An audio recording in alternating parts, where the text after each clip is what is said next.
Hello guys. तो आज का वीडियो मैं स्टार्ट करता हूँ एक किस्से से। किस्सा मतलब कि क्या किस्सा, भाई रियल लाइफ किस्सा है। तो जैसा कि आप लोग जानते हो कि कुछ दिनों से चैनल जो है वो बिल्कुल भी ग्रो नहीं हुआ। 250 पे 250 का बैठा हुआ है वो, मतलब कि 250 सब्सक्राइबर्स हैं। सो उसमें एक बंदा ऐसा है, मतलब एक ही बंदा है वो।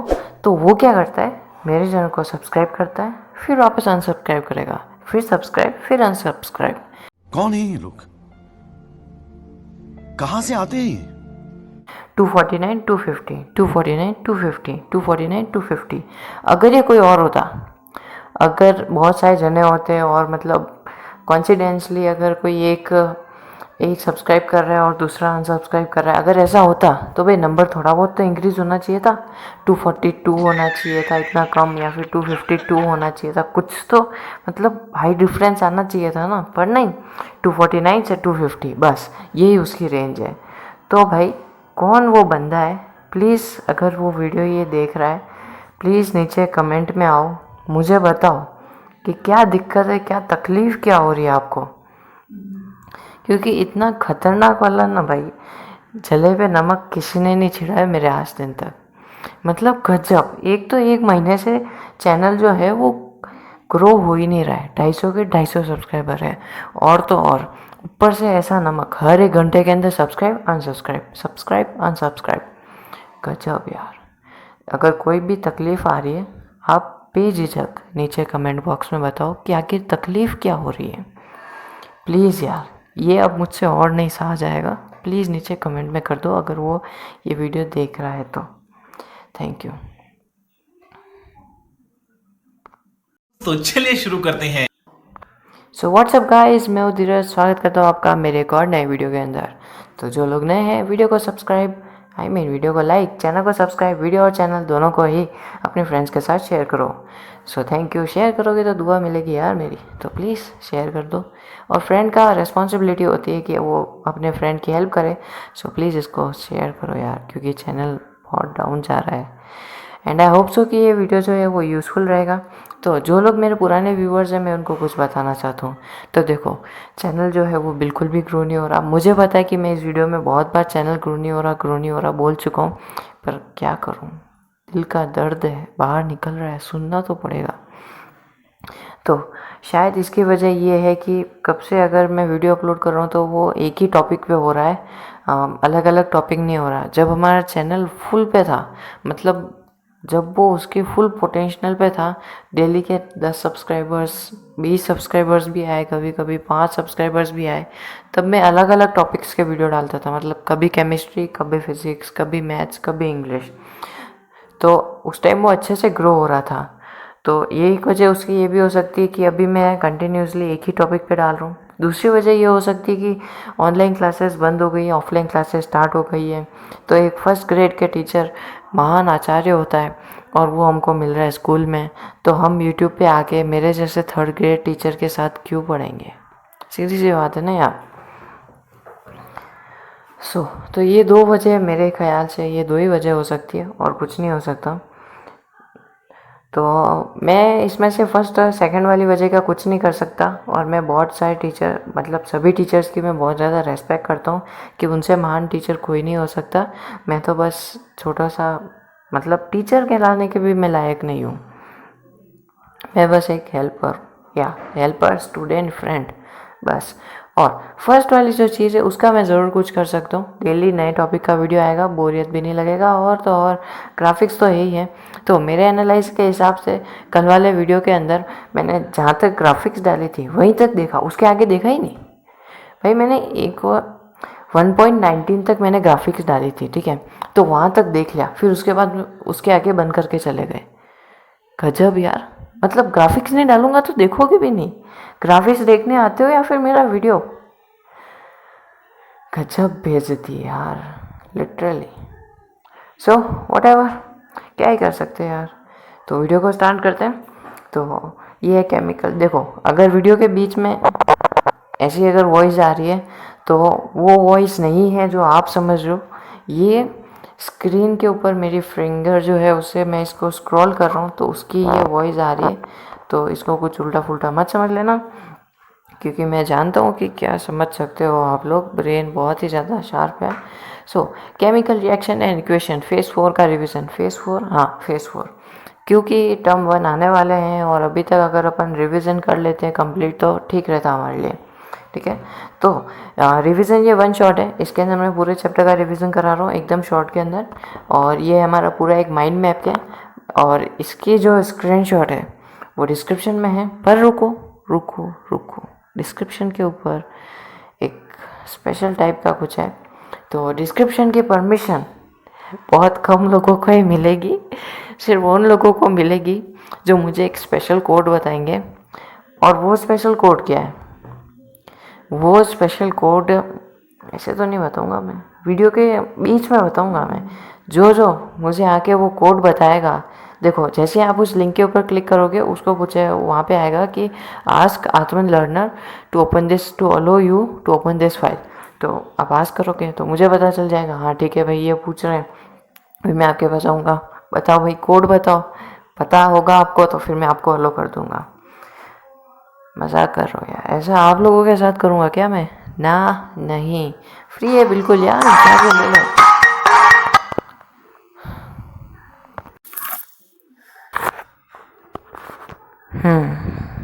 सो हो गई बात। नहीं की मैंने वो क्लिप, मैं चाहता तो मैं वो क्लिप कट कर सकता था पर मैंने वो क्लिप कट नहीं की। क्यों? क्योंकि बस यही तो बचा था। मेरे पापा को भी पता चल गया चैनल के बारे में।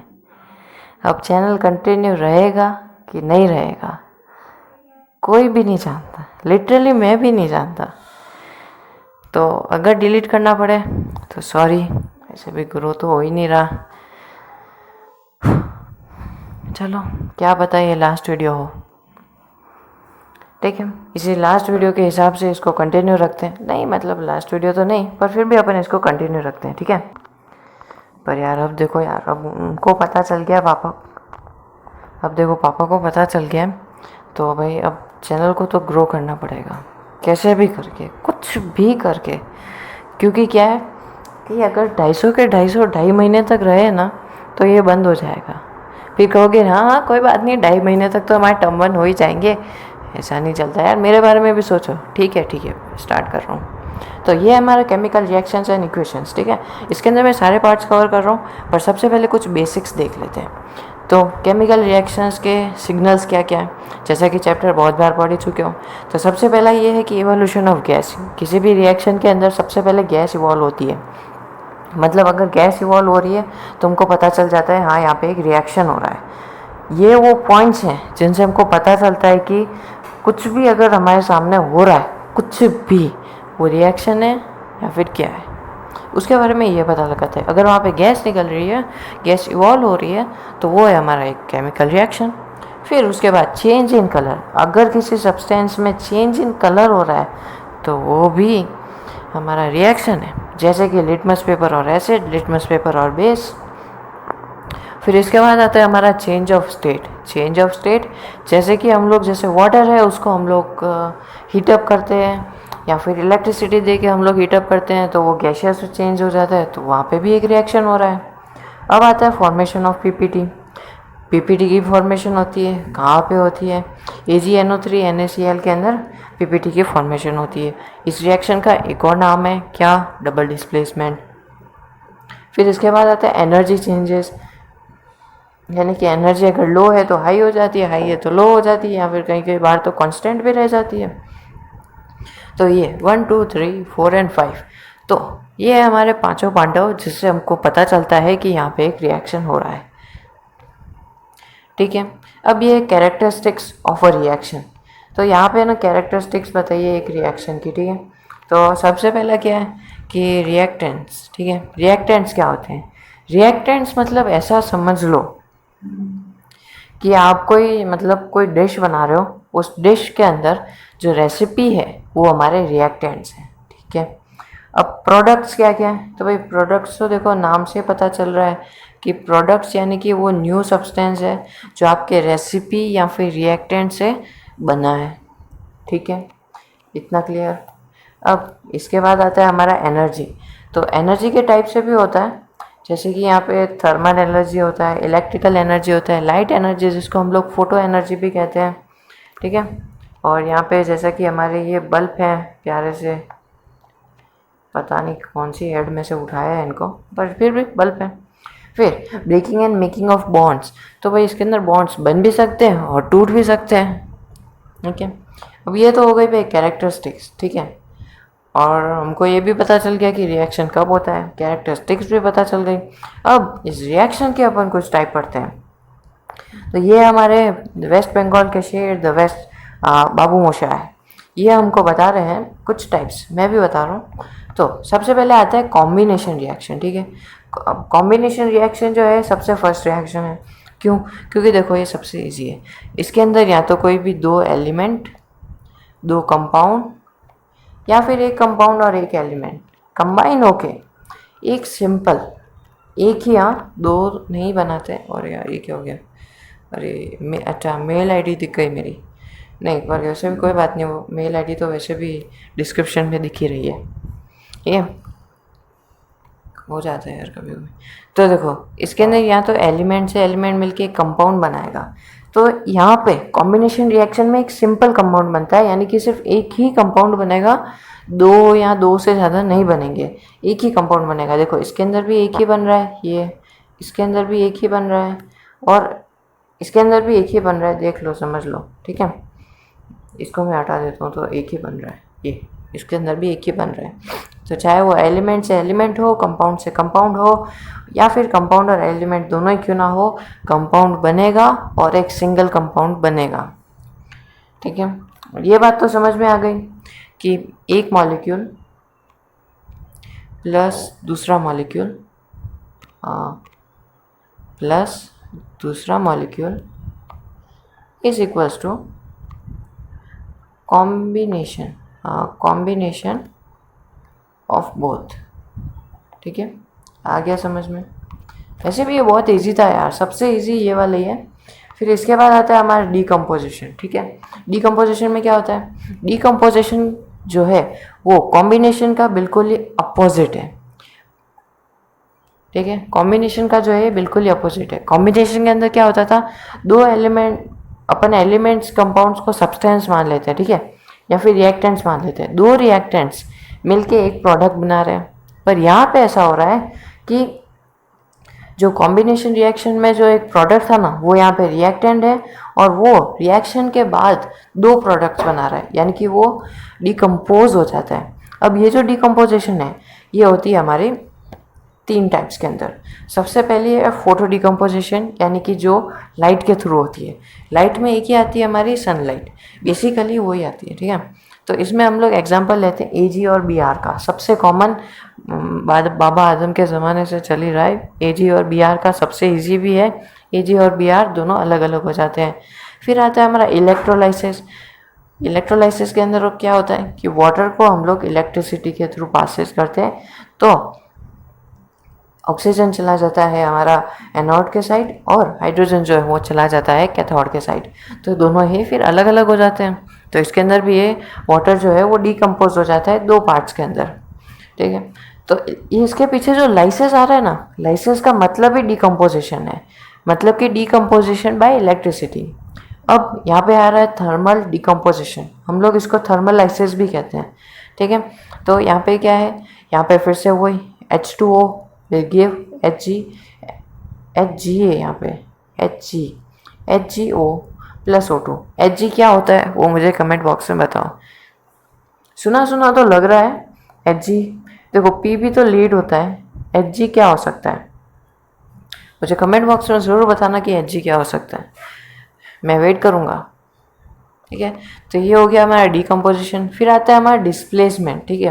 डिस्प्लेसमेंट फर्स्ट होता है सिंगल वाला, जिसके अंदर क्या होता है, जिसके अंदर देखो इस एग्जांपल से बहुत अच्छे से समझ में आ जाएगा। यहाँ पर क्या है, यहाँ पर है हमारा CuSO4 और Fe। तो CuSO4 प्लस Fe, तो यहाँ पे जो Cu है वो एक नंबर का चंट है, यानी कि वो बहुत ज़्यादा स्मार्ट है, और वो Fe से बहुत ज़्यादा जेलेशियस है। तो वो क्या करता है कि Fe को डिस्प्लेस कर देता है, अब भाई यहाँ पे Fe भी हमारा शांत नहीं है, वो क्या करता है, Cu की जगह ले लेता है। तो ये दोनों एक दूसरे को डिस्प्लेस कर देते हैं और इसे हम लोग कहते हैं डिस्प्लेसमेंट रिएक्शन। अब यहाँ पे एक ध्यान रखने वाली बात ये है कि ये बेसिकली मेटल्स के साथ ही होता है, ये नॉन मेटल्स के साथ नहीं होता। ये मेटल्स के साथ होता है क्योंकि इसके अंदर मेटल्स अपनी रिएक्टिविटी के हिसाब से डिस्प्लेस हो जाते हैं। हायर रिएक्टिव जो मेटल होता है वो लोअर रिएक्टिव को डिस्प्लेस कर देता है, ठीक है। अब इसके बाद आता है डबल डिस्प्लेसमेंट। डबल डिस्प्लेसमेंट के अंदर क्या होता है कि यहाँ पे डिस्प्लेसमेंट तो हो रहा है, डिस्प्लेसमेंट तो यहाँ पे हो रहा है। कैसे हो रहा है भाई, ये देखो, ये बेरियम जो है वो Cl के साथ था, ठीक है, अब SO4 के साथ आ गया। मतलब कि ये जो बेरियम है ये यहाँ आ गया और NaCl यहाँ आ गया। पर यहाँ पे एक और चीज़ फॉर्म होती है डबल डिस्प्लेसमेंट के अंदर, वो है वाइट प्रेसिपिटेट। और हम इस डबल डिस्प्लेसमेंट को प्रेसिपिटेशन रिएक्शन भी कहते हैं क्योंकि इसके अंदर एक प्रेसिपिटेट फॉर्म होता है। इस रिएक्शन के अंदर क्या प्रेसिपिटेट है, वो है BaSO4, वो हमारा PPT, जिसको अपन PPT कहते हैं, पावर पॉइंट प्रेजेंटेशन नहीं, जो कि है हमारा प्रेसिपिटेट, ठीक है। ये हो गया भाई डिस्प्लेसमेंट। डिस्प्लेसमेंट के बाद आता है हमारा एक्सोथर्मिक, जिसके अंदर जो है एक्सो का मतलब कि क्या, बाहर, थर्मिक यानी कि क्या, हीट। तो इसके अंदर जो है वो हीट रिलीज होती है। क्या हो रही है, इसके अंदर हीट रिलीज हो रही है, ठीक है। अब एब्जॉर्प्शन ऑफ हीट किसके अंदर होती है, एंडो यानी कि अंदर, और थर्मिक यानी कि हीट। तो हीट जो है वो अंदर जा रही है यानी कि एब्जॉर्ब हो रही है, तो इसके अंदर हीट जो है वो एब्जॉर्ब होती है। अब इसके बाद आता है हमारा रिडॉक्स। तो देखो, रिडॉक्स के अंदर बहुत सारे कंफ्यूज हो जाते हैं, पर इसमें कंफ्यूज होने वाली कोई भी बात नहीं है। एक होता है ऑक्सीडेशन, दूसरा होता है रिड्यूशन। जब ये दोनों होते हैं तो हम उसको रिडॉक्स कहते हैं। कई बार सिर्फ ऑक्सीडेशन ही होता है और कई बार सिर्फ रिड्यूशन भी होता है, रिडक्शन ही होता है, ठीक है। अब ऑक्सीडेशन को सबसे पहले पढ़ते हैं। अब ऑक्सीडेशन से सबसे पहले तो ये बात अपने दिमाग के अंदर आती है कि किसी भी सब्सटेंस के अंदर शायद ऑक्सीजन जो है वो ऐड हो रही है, इसलिए हम लोग इसको ऑक्सीडेशन कहते हैं, राइट, सही कह रहे हो आप। पर इसके 2 पॉइंट्स और हैं। सबसे फर्स्ट ये कि अगर इसके अंदर से हाइड्रोजन हम निकाल रहे हैं तो भी इसको हम लोग ऑक्सीडेशन कहते हैं। फर्स्ट पॉइंट तो क्या हो गया, फर्स्ट पॉइंट तो हो गया हमारा एडिंग ऑफ O2 यानी कि एडिंग ऑफ ऑक्सीजन, ठीक है। फिर दूसरा पॉइंट हो गया माइनस ऑफ H2 यानी कि अगर H2 निकल रहा है तो यानी कि वहाँ पर भी ऑक्सीडेशन हो रहा है। इसके अंदर एक थर्ड और होता है, इसके अंदर एक थर्ड पॉइंट और होता है, उसके अंदर होता है removal of negative ions. Negative ions क्या, देखो Mg में से हमने 2 नेगेटिव को जो है उसको निकाल दिया हमने, तो ये किसके थ्रू होता है, यह हमारा बेसिकली जो इलेक्ट्रोलाइसिस है उस प्रोसेस के अंदर होता है, ठीक है। अब आते हैं हम लोग रिडक्शन पे। रिडक्शन के अंदर क्या होता है, जस्ट ऑक्सीडेशन का अपोजिट। उसके अंदर ऑक्सीडेशन के अंदर हाइड्रोजन जो थी वो रिमूव हो रही थी, इसके अंदर ऐड हो रही है। उसके अंदर ऑक्सीजन ऐड हो रही थी, इसके अंदर रिमूव हो रही है। उसके अंदर E- आयंस जो हैं वो निकाले जा रहे थे, इसके अंदर ऐड कर रहे हैं, सिंपली। सो ये चार्ट तो हो गया ख़त्म। और पर इसी के साथ और भी चीज़ें मैं बता देता हूँ, इसके अंदर नहीं बताया। Balancing a chemical equation. तो देखो, बैलेंसिंग अ केमिकल इक्वेशन के अंदर कुछ भी नहीं करना है। देखो, जैसे हमारा LHS एंड RHS रूल होता है, LHS एंड RHS, वैसा ही इसके अंदर भी है। जस्ट सिंपली देखो, LHS इक्वल्स टू RHS, ऐसा हम लोग करते हैं, मैथ्स में हमने पढ़ा हुआ है। तो जैसे किसी रिएक्शन के अंदर कोई रिएक्टेंट LHS साइड में 2 है और अगर वो RHS साइड में 1 हो रहा है तो वो 1 नहीं होना चाहिए, वो 2 होना चाहिए। ये इसका एकदम सिंपल सा कॉन्सेप्ट है, यानी कि कोई भी एलिमेंट, कोई भी कंपाउंड रिएक्शन के पहले भी सेम होना चाहिए उसका मास, और रिएक्शन के बाद भी उसका मास जो है वो सेम होना चाहिए। सेम मास से एक थ्योरी दिमाग में ज़रूर आती है, conservation of mass, the law of conservation of mass. तो वही थ्योरी इसके अंदर यूज़ भी करते हैं, ठीक है। अगर हम इसके अंदर और अगर डिटेल्ड में जाते हैं तो इसके अंदर बहुत सारी ऐसी रिएक्शंस हैं, ठीक है, बहुत सारी ऐसी रिएक्शन है और वो सारी reactions acid basis and salt और मेटल्स एंड नॉन मेटल्स के अंदर दी हुई है। तो इसकी रिएक्शंस के ऊपर इतना ध्यान मत देना। इसके अंदर से अगर क्वेश्चंस आएंगे तो वो बैलेंसिंग के आएंगे, बाकी इसमें से क्वेश्चंस नहीं आएंगे। तो अगर आप लोग समझ रहे हो कि सिर्फ बैलेंसिंग करने से काम निपट जाएगा, नहीं, इसके अंदर भी कुछ इंपॉर्टेंट चीज़ें हैं, जैसे कि combination, displacement and redox, decomposition. ये जो रिएक्शंस के टाइप हैं ये आ सकते हैं एग्जाम के अंदर। कैसे आएंगे? आपको एक रिएक्शन दे देंगे, उस रिएक्शन के अंदर आपको पूछेंगे कि इसके अंदर कौन सा रिएक्शन हो रहा है, कुछ ऑप्शंस दे देंगे, आपको उन ऑप्शंस में से फिर फाइंड करना पड़ेगा। ओके, तो बस ऐसे इसमें से क्वेश्चंस आ सकते हैं, या फिर इसमें से वो पूछ सकते हैं कि what are characteristics of reactions, या फिर आपको कैसे पता चल रहा है कि यहाँ पे रिएक्शन हो रहा है। इसके अंदर से सिर्फ ऐसे ही क्वेश्चंस आएंगे। वो जो क्वेश्चंस हैं आयंस वाले, एसिड बेस वाले, ये दो मिल गए तो क्या होगा, वो सारे हमारे एसिड बेसिस एंड सॉल्ट के अंदर हम लोग डिटेल में पढ़ेंगे, और उसका जो माइंड मैप है वो बहुत ही ज़्यादा बड़ा है। सो थैंक यू, आपने वीडियो यहाँ तक देखा है, और अगर नहीं देखा है तो अब कितने जने यहाँ तक हैं, मुझे एक बात बताओ, कितने जने यहाँ तक देख रहे हैं?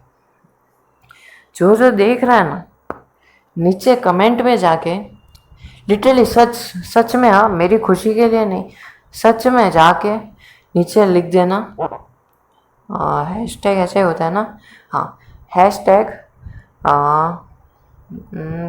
क्या लिखे हैं, हाँ, मेरा नाम लिख दो, हैशटैग धीरज, ठीक है, हैशटैग धीरज, ये लिख के आ जाना। लिटरली जिन्होंने सच में मतलब यहाँ तक देखा है सिर्फ वही लिखेंगे, मेरी खुशी के लिए कोई नहीं लिखेगा। Thank you so much, please subscribe कर देना।